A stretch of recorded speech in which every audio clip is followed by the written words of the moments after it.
आज मैं आप सभी को जो कहानी सुनाने जा रहा हूं, वो कोई कल्पना नहीं है।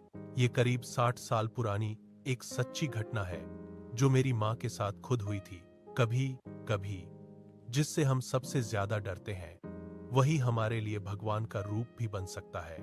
उस समय मेरी माँ की शादी भी नहीं हुई थी। वो अपने मामा के घर भक्तपुर के कटुंजे सल्लाघारी में रहती थी। उस दौर में वहां बहुत कम घर थे। चारों तरफ घना जंगल और सन्नाटा छाया रहता था। एक दिन माँ गाय चराने के लिए सल्लाघारी के जंगल में गई। गाय चराते चराते उन्हें समय का बिल्कुल पता ही नहीं चला।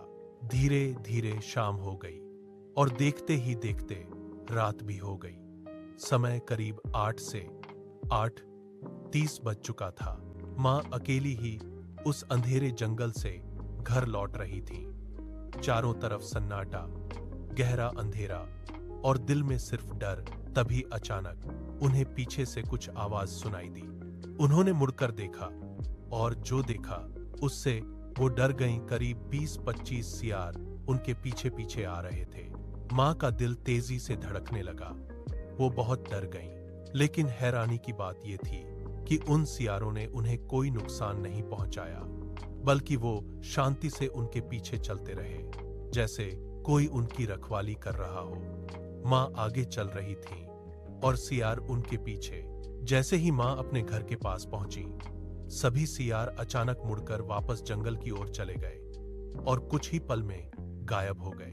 उस दिन माँ ने एक बात समझी, जिन सियारों से हम डरते हैं, वही उन्हें सुरक्षित घर तक छोड़ने आए थे। शायद उस दिन भगवान ने ही सियार का रूप लेकर उनका साथ दिया था। लगभग 50 साल पहले तारकेश्वर ससला छाप का इलाका बेहद घना और वीरान था।